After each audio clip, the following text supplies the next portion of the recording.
How to build a successful MTG deck from scratch. With the Magic: The Gathering decklist info almost published in real time online, it is just a breeze to copy a list and use it for building a deck. The question now is, what happens if this info is not available to you? I remembered back then when I was first going competitive in our area, we don't have access to what good archetypes are in Type 2. We just rely on what specific cards and their synergy, and try to build around it with an average components of effective cards in our card pool.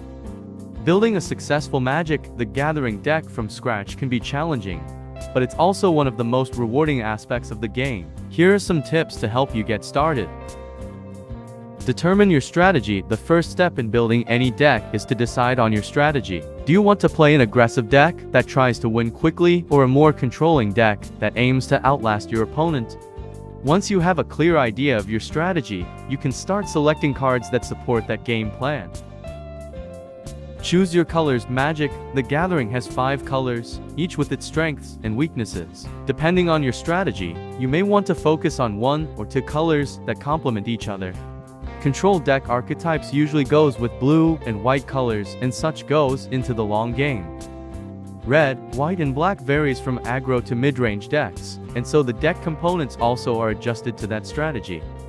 If you want to play an aggressive deck, you might choose red and white, which both have a lot of cheap, efficient creatures.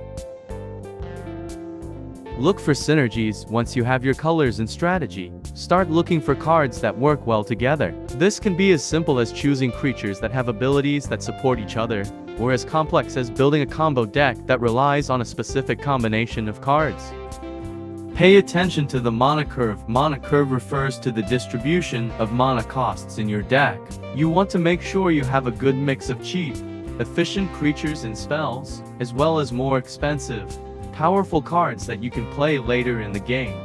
A good rule of thumb is to have a few 1 and 2 mana cards, a lot of 3 and 4 mana cards, and a handful of 5 and 6 mana cards. Include removal spells. Removal spells are cards that allow you to get rid of your opponent's creatures or other threats. It's important to include a few of these in your deck, as they can help you deal with threats that your creatures can't handle.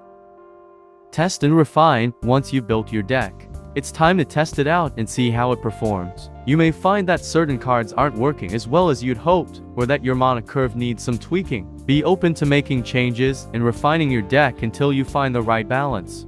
Playtesting can be in the actual or via online on MTG Arena or MTG Online. I'd prefer the former when with a group of friends or colleagues. At times though, I do one final test before trying the sideboard during the actual tournament. By following these tips and putting in some time and effort, you can build a successful Magic: The Gathering deck from scratch that can compete with the best of them either on your next Friday night Magic or regional qualifiers. Thanks for watching and see you on the next video.